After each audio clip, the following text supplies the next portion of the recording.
Hello, all you freedom-loving people. Welcome to another episode of Front Page. I'm your host, Scott Cameron Goulet.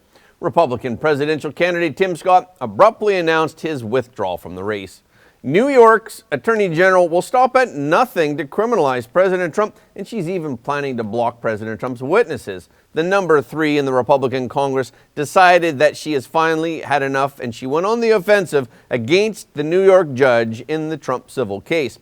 However, despite President Trump's lawsuit in New York, the public welcomes him like a hero, especially when he appeared with Tucker Carlson at the Madison Square Gardens for the UFC fight. Friday was the 3rd anniversary of our channel.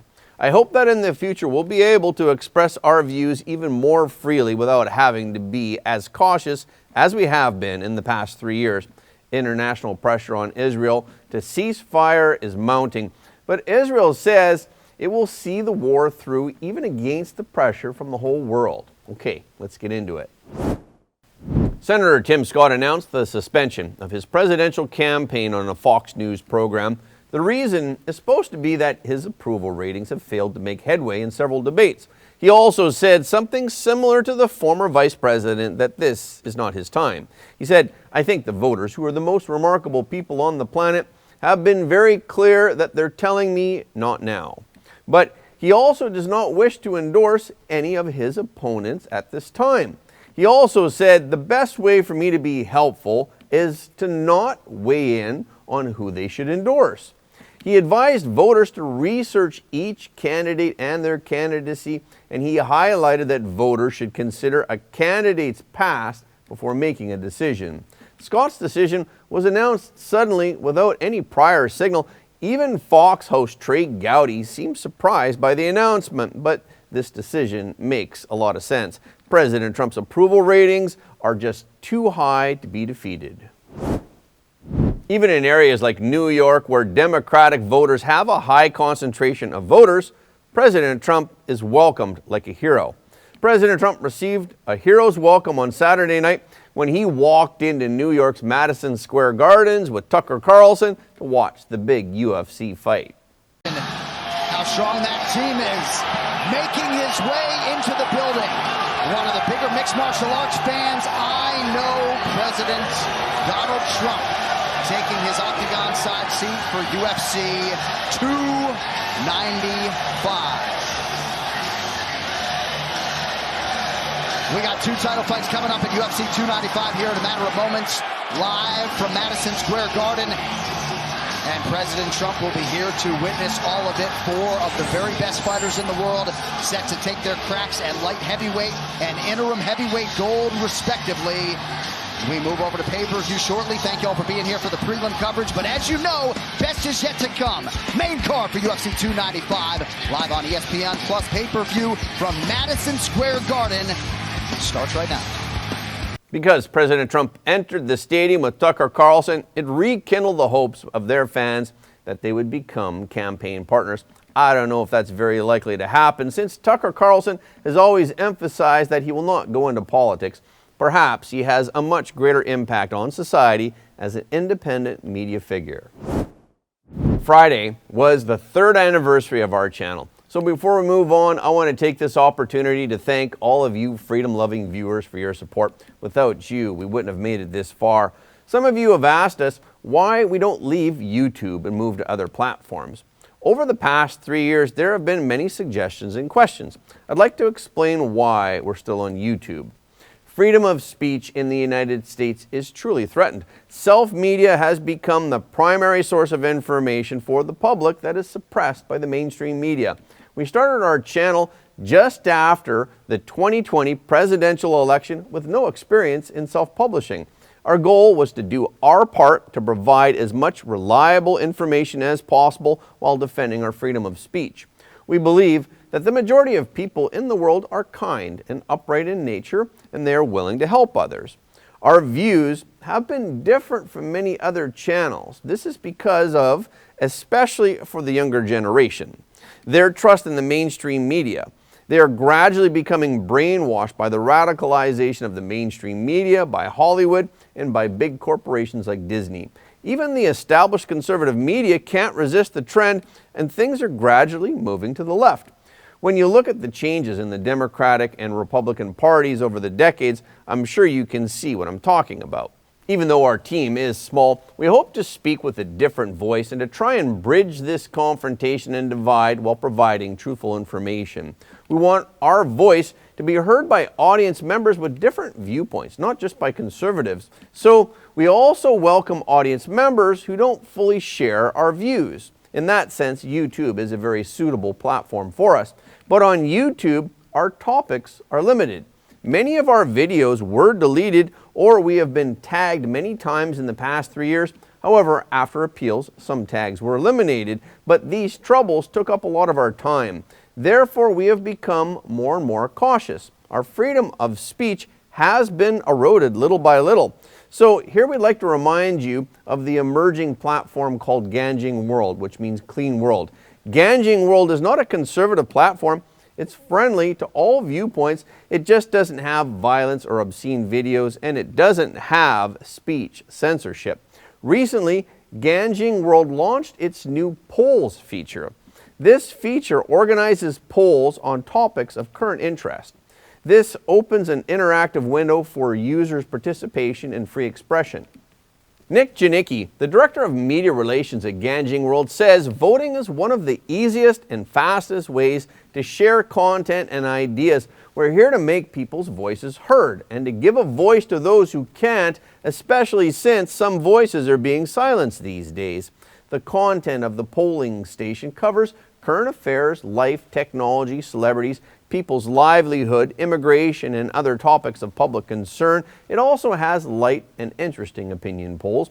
Janicki describes the biggest advantage of Ganjing World polling as no political censorship, no biased orientation.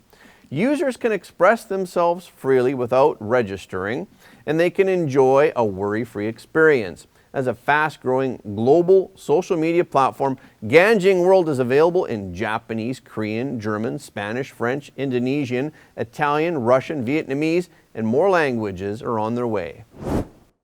The office of the New York State Attorney General Letitia James has asked to exclude 4 expert witnesses that President Trump plans to call to testify at this week's trial, citing a judge who has also somehow already ruled that President Trump is responsible for fraud.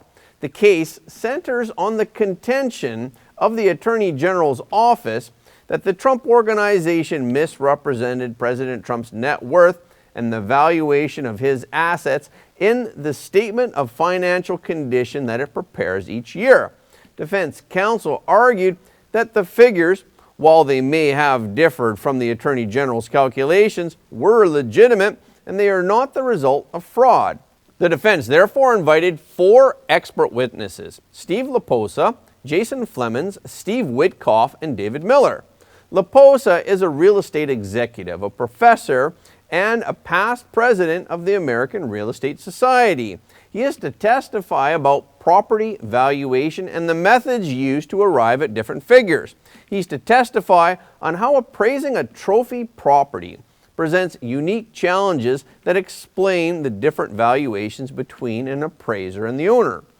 A widely reported figure in the case is the Attorney General's $18 million valuation of Mar-a-Lago. She relied on the county assessor's figure, which real estate professionals say has nothing to do with the real valuation.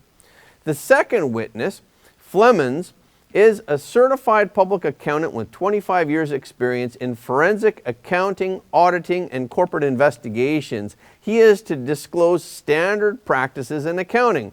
Under generally accepted accounting principles, there may still be differences between financial statements prepared by different parties for the same assets. Flemons has previously stated that he believes the Attorney General's office arrived at its valuation based on flawed accounting analysis rather than using U.S. generally accepted accounting practices. He also referred to the SFC's disclaimer. The disclaimer statement asks banks and others to do their own analyses. The third witness, Witkoff, a real estate investor, has been designated as a rebuttal witness for the Attorney General's valuation experts Konstantin Korologos and Lawrence Hirsch. He stated that the first two experts overlooked several factors in estimating the value of the properties, and they undervalued them. The fourth witness, Miller, an investment executive, was also designated as a rebuttal witness to counter claims made by insurance expert witness Tom Baker. However, Attorney General Letitia James wrote to Judge Engoron that their testimonies are no longer relevant. The letter reads, "The court has already determined that specified valuations in the SFCs, along with the notes concerning those valuations, were false and misleading." She was referring to the fact that a week before the trial, New York Supreme Court Justice Arthur Engoron had granted the Attorney General's office a summary judgment in their favor, finding President Trump liable for fraud. In reporting the trial of this case, we have never used the term show trial to describe it. We prefer to speak with facts. However, the conduct of the Attorney General confirmed to the world that this is a show trial.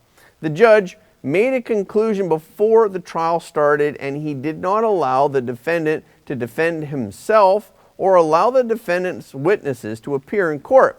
So, is the whole trial just a sham? House Republican Conference Chairwoman Elise Stefanik filed a judicial ethics complaint on Friday accusing the judge in President Trump's New York civil fraud case of inappropriate bias and judicial intemperance in hearing the case. Stefanik asked him to recuse himself from the case. She said in a statement, "I filed an official judicial complaint against Judge Arthur Engoron for his inappropriate bias and judicial intemperance in New York's disgraceful lawsuit against President Donald J. Trump and the Trump Organization. This judge's bizarre behavior has no place in our judicial system, where Judge Engoron is not honoring the defendant's rights to due process and a fair trial." The judge ruled in favor of the Attorney General's office on pre-trial summary judgment. As such, the show trial is only dealing with what penalties President Trump would be facing. Letitia James is asking for $250 million in damages and to bar the defendants and other executives from doing business in the state for 5 years. Stefanik added, "Americans are sick and tired of the blatant corruption by radical leftist judges in New York. All New Yorkers must speak out against the dangerous weaponized lawfare against President Trump." Stefanik noted that Judge Engoron showed clear judicial bias against President Trump. Judge Engoron has displayed a clear judicial bias against the defendant throughout the case, breaking several rules in the New York Code of Judicial Conduct. Stefanik then enumerated some of the specific irregularities that were committed by this judge and his assistants. Stefanik stated that Allison Greenfield, Judge Engoron's primary law clerk, contributed $3,335 in political contributions to the Democratic Party in 2022 and 2023. However, the Judicial Conduct Code requires judges to prevent their staff from contributing more than $500 to political campaigns in any calendar year.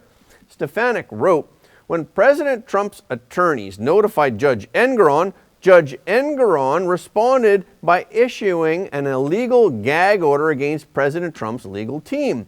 Judge Engoron himself made a political contribution in 2018. This is also a violation of the Code of Conduct." Stefanik concluded with a plea that Judge Engoron must recuse himself from this case. The Israeli military operation against Gaza continues to be criticized by the West. This has been completely rejected by Israeli Prime Minister Benjamin Netanyahu. At a joint press conference on Saturday, Netanyahu, along with Defense Minister Yoav Gallant, rejected the growing international criticism of the civilian toll of the war. Netanyahu slammed French President Emmanuel Macron for comments that he made a day earlier blaming Israel. Netanyahu also said that Israel would oppose the Palestinian Authority's post-war return to Gaza, and he slammed the Palestinian Authority as an entity that teaches children to want to destroy Israel. He also said that Israel would retain overall security control of the enclave. Macron said on Friday that there was no justification for Israel's alleged bombing of these babies, these ladies, these old people. Macron reiterated his call for a ceasefire in Gaza. United States Secretary of State Antony Blinken urged Israel to do more to protect the civilian population of Gaza and to ensure that humanitarian assistance reaches them. Addressing Macron's criticism, Netanyahu said he made a serious mistake, factually and morally. It's Hamas preventing the evacuation of civilians, not Israel. Israel believes that the international community clearly misunderstands Israel. Nonetheless, Israel still urges Western countries to support Israel. Victory in war represents a more peaceful environment which benefits the entire free world. Massive pro-Palestinian demonstrations have been staged in several countries, and those voices have pressured Western leaders to demand a ceasefire from Israel. But Netanyahu says that Israel will not give in to such pressure. He said, "No international pressure, no false allegations about IDF soldiers in our state will impact Israel's insistence on protecting itself. Israel will stand firm against the world if necessary." Netanyahu warned that this evil practice would spread if the free world endorsed the fact that terrorists could hide and fight among civilians, and if they could persist in committing the double war crime of targeting and massacring civilians and then criticizing the antagonists for it. And that's a wrap for this episode. Thank you so much for your support of Front Page. Please remember that every like, comment, and share helps more people to see the truth. If you haven't already, please subscribe. And if you have already subscribed, we thank you, but please double check to make sure that you're still subscribed, because some of our audience have reported that they're somehow unsubscribed without their knowledge. We've also heard that many of you don't get notifications of our videos anymore on YouTube. So when you do subscribe on YouTube, please make sure to tap the notification bell as well. Okay, this is our show for today. Thank you so much for tuning in. If you like what you heard today, please don't forget to like this video and share it with your friends and family, because everybody deserves to know the truth. Again, thank you for watching Front Page, and we will see you next time.